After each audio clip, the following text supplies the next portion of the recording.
Good evening, good night, good afternoon, or good morning, wherever you are in the world.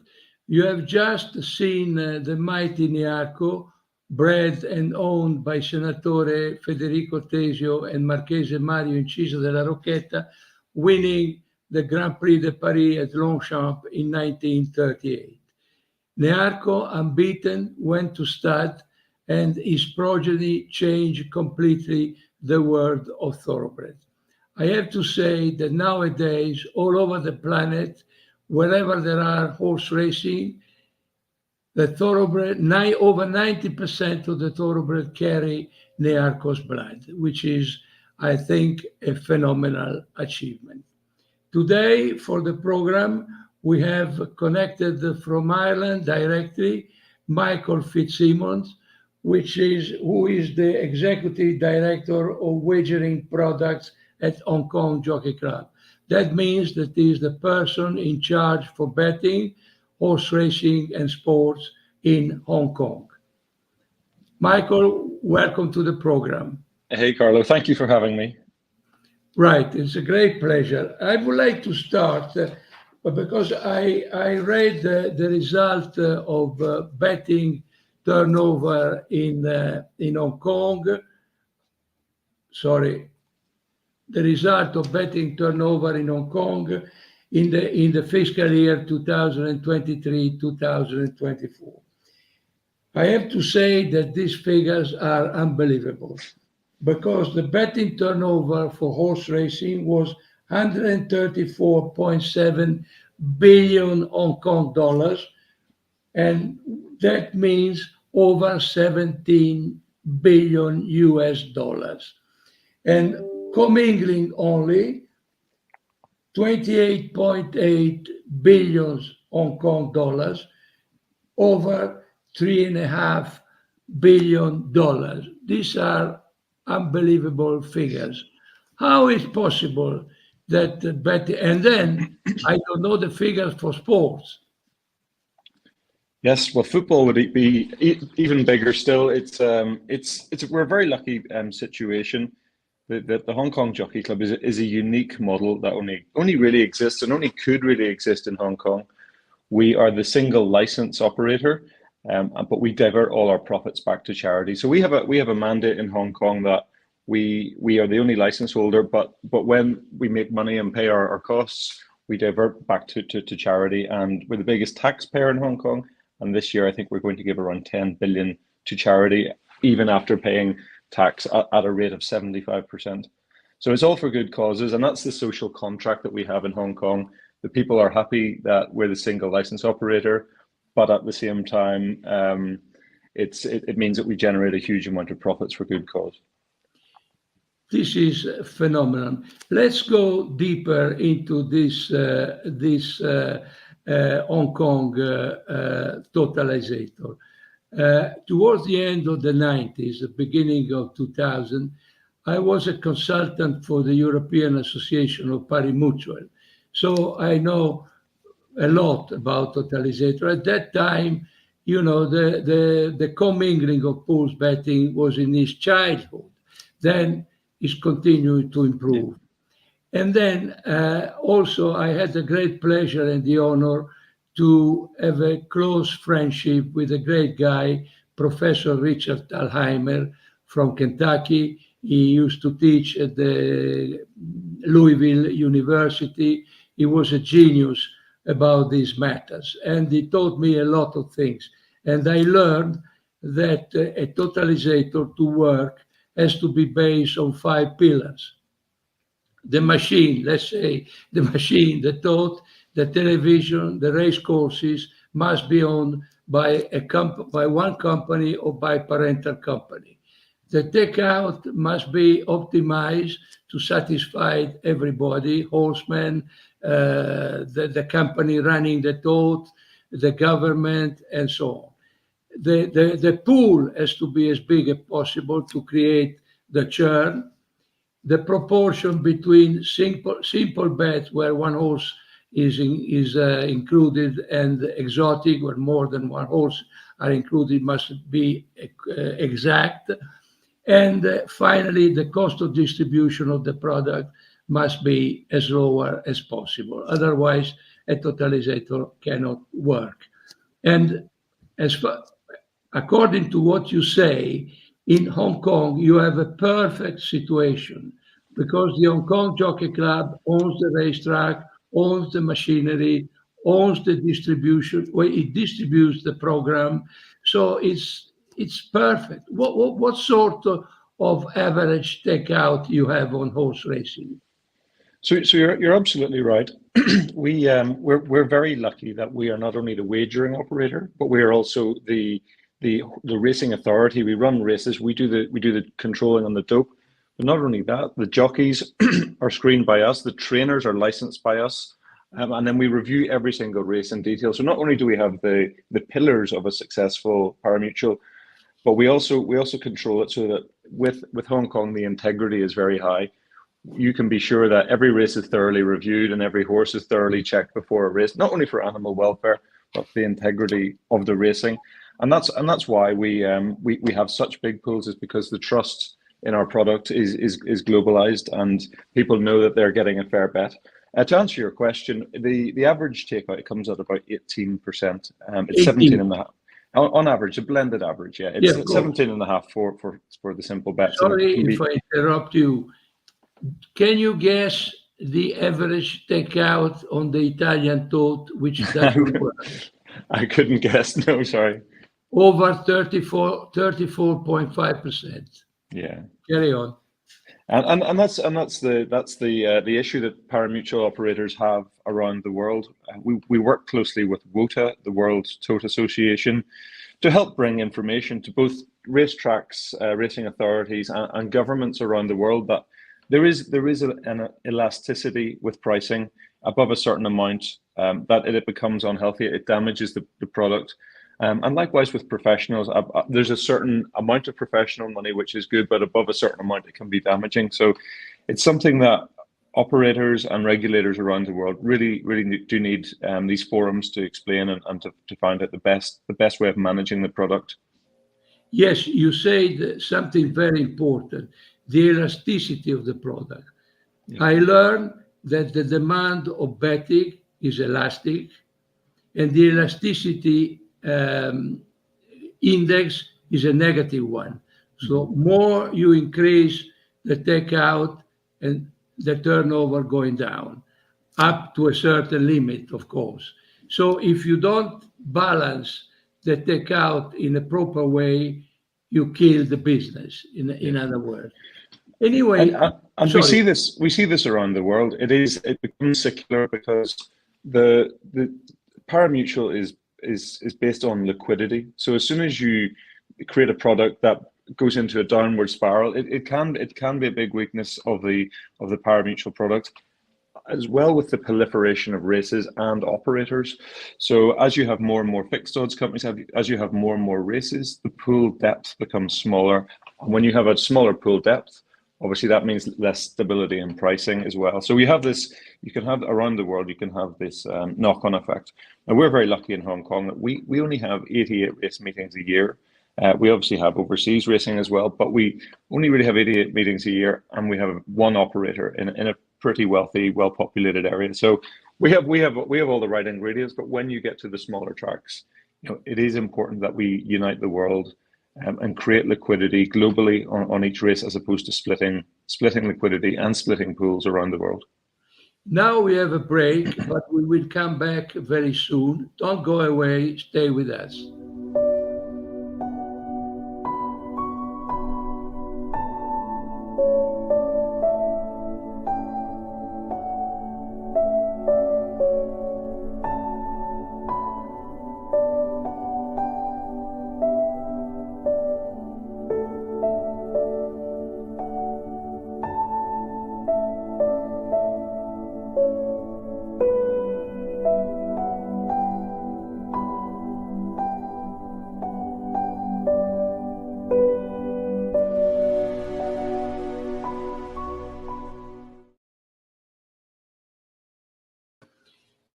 Now, I have a question for you, just a quick one, and then we move to the whirlpool.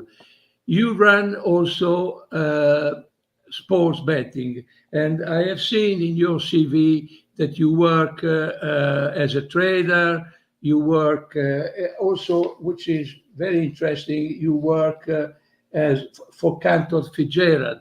If I well remember, Cantor is a spread betting operator. Is that correct?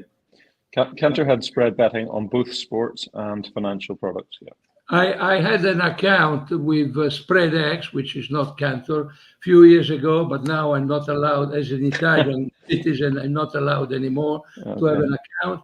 I had to say that I really enjoy investing money in that market because I read the form pretty well, and then I read the odds pretty well. So I was able to understand when it was worth buying or selling a horse.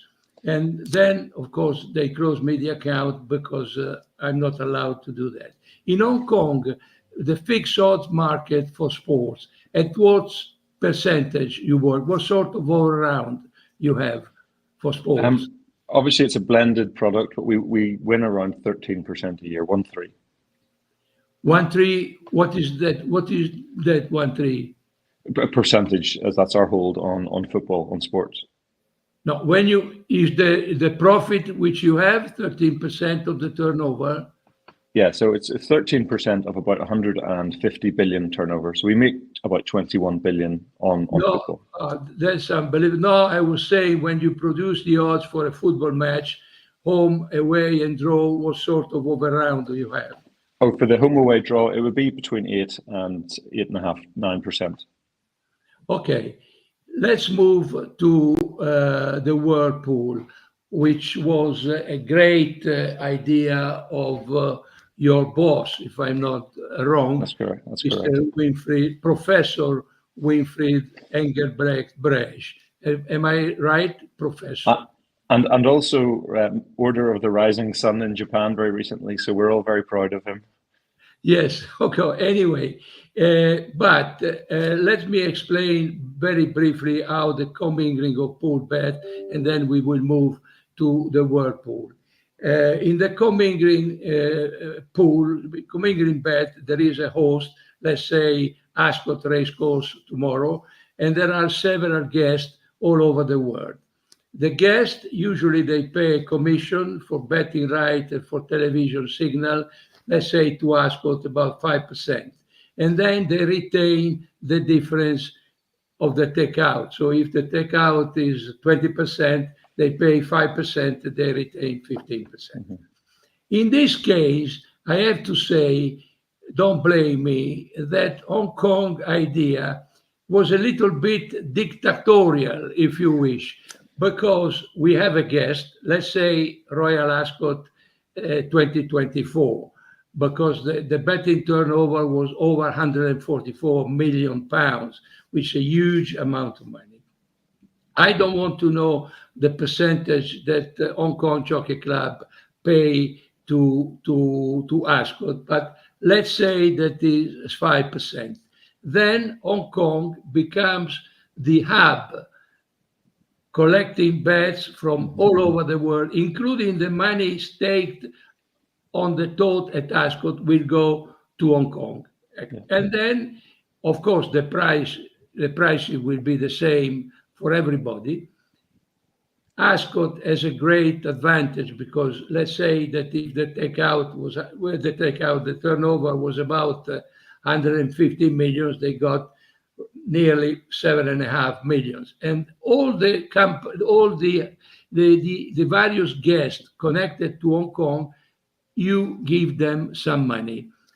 But the great advantage of the whirlpool is, as you say, the liquidity, which is very high.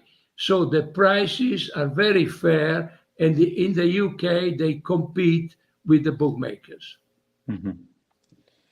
Yes, so just to sort of maybe put it in slightly different terms, commingling whirlpool was created by Winford in 2019, and it was a partnership between Hong Kong Jockey Club, the UK Tote, and Royal Ascot, and it was an experiment.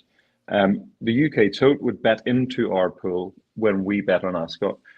Now, this is subsequently expanded because if you were running a totalization in South Africa or any different parts around the world, Australia, you might not have that much interest on it. It might be quite a small pool, which then you can't do derivative products, which then you can't offer pricing stability.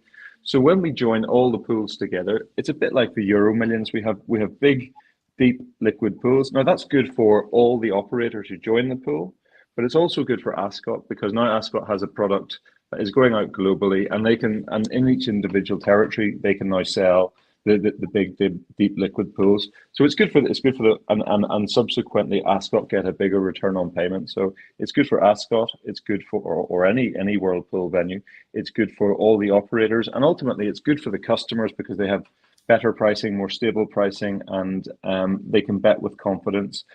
Now, the concept's really grown because you have in different areas, different customers have different views. They typically like to back, certainly in Hong Kong, they typically like to back our horses or our jockeys. And so you're creating this worldwide effect where you have Hong Kongers pitting their wits against Australians and the Germans are pitting their wits against the South Africans. So there's another element of competition, and it has really caught on. In the last 5 years, we've gone from one meeting at Ascot. We now have partners from 30, 40 countries around the world, all coming in, and it's growing every year, and we're taking it to new venues every year. So this year we went to Saudi Arabia, we've been to Argentina. We've really tried to bring the world into our orbit, and it has gone very, very well so far. Yes, I want to know your opinion about an issue which in America. In America, the commingling of pool betting has always been there because every race course is connected to several hubs in the country. But now, if you read the TDN, the Thoroughbred Daily News, every day, a couple of months ago, there were letters of people complaining against the professional. We use algorithm, we use special tools, who place their money at the last minute, and they say they ruin the pool and they ruin the system. I totally disagree because let's say if you put $10,000 on number 2 to win the first race at Aqueduct today, and I put $2, there is no difference because I will have the same price of you. So I can't understand any harm having the big punters putting money. Of course, the big punters, they have a rebate. So the companies running the tote, they give them back some money, which is true, which is correct. Because if you buy shoes for 20 years in the same shop, and when you go there, they give you a discount. No question about that. So I don't understand. And then the American, in my opinion, they made a big mistake introducing the fixed odds market for horse racing because bookmakers, they can make a profit or they can lose even for several days. So the tracks, they don't get any money. On top of that, the fixed odds market drains money out of the pool, which is used to finance racing. What do you think? No, I totally agree. To take your second point, first about fixed odds, if you see what's happened in the UK in the last 20, 30 years, when you introduce fixed odds, they do have to pay a levy, which is supposed to go back to racing. Now, what the fixed odds bookmakers in the UK did was they used racing as an acquisition tool. So they ran it for no profit, but cross-sold the customers into football or basketball or casino. So racing really returned very, very little. And if you take last year, all the companies in the UK, all the race meetings, day in, day out, the levy returned from fixed odds betting 99, I think it was 95 million pounds. Now the Whirlpool, I think, returned 12 million pounds on 6 meetings. So that shows that how the levy has not been used for the betterment of horse racing. These are commercial companies. That is their job to make as much money as possible, but it doesn't help racing. Racing then goes down a spiral of having to sell their rights and becomes fragmented. And so fixed odds, introducing it into the ecosystem can be very damaging to racing, albeit you'll get a short-term boost, but it can be ultimately bad for racing. To go back to the professionals, So just for your listeners or your viewers, the professionals can bet with computers, and they like to bet at the very, very last second. So they want all the information available, and they automate their betting at the last second. Now, as you said, Carlo, the professionals are a necessary part of the pool. They provide liquidity, they provide accurate pricing ultimately in the end. But what can happen is if the size of the professionals is too big relative to the pool, they can move the prices, and there's a customer experience issue. So when you've had a bet and you think you've backed a horse at 6.3 and the professionals all bet it and it goes off at 4.3, customers are confused. They don't know what's happened. So that's why we need to join the pools, to have stability, to manage the professionals, so that yes, the professionals can be part of the pool, but they're not making the customer experience bad for everyone else. That 4.3 will be the same for the professional and for the small punter. This is the most important thing, in my opinion, because fixed odd market, if you go racing tomorrow in Ireland, where you are now, let's say that you go to Leopardstown, and the bookmaker offer 2-1 on horse number 2 in the first race, and to put €2,000, you got 2-1, but then the price will drop to 6-4. And myself, I will go there with my €5, and I will got 6-4. In the pool, if the pool is big enough, forget about the professional or non-professional. Everybody will have the same price at the end of the day. And you're right, and everyone else's price in that market will have risen as well. So it's a good thing. It's just a customer experience for customers who aren't casual customers who come to the racetrack. They have a bet. The race starts. They think they're on at 6. By the time the horse has finished the line, they look up at the board and they're on at 4. It's just a bit of an explanation, a customer experience. Now, there's ways we can fix this. There's ways that we are fixing this in Hong Kong. The first and most obvious one is for deeper, more liquid pools.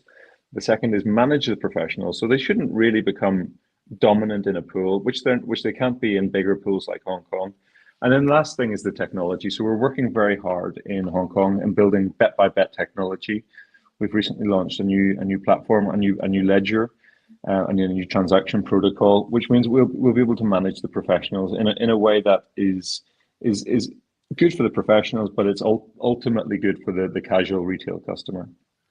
Okay, that's the last question. Is it true that the idea of the professor is to get Whirlpool for the best 100 races in the world? Yeah, so that's our intention at the moment. Is we want the IFHA top 100 races. We'd like to have Whirlpool on all these races and the card for that day. We see this as a stage one. But ultimately, Hong Kong can only bet on the big races. Ultimately, there might become a world where the rest of the world can Whirlpool all races. That's the dream. But certainly, in the first instance, we want the top 100 races betting in Hong Kong, and we will Whirlpool them as much as possible. There are regulations in different areas, of course, but that is certainly our intention. I wish to thank you very much for your time. I think that this was great because for the first time, I think we had the occasion to explain people how a totalizer works, how a Whirlpool works, because if you watch the television or you read a newspaper or magazine, everybody's talking about the Whirlpool, but nobody explained what the Whirlpool is. Now I think that the watcher will realize how important is this Whirlpool run by the Hong Kong Jockey Club. Thank you very much and have a great day. Thank you, Carlo.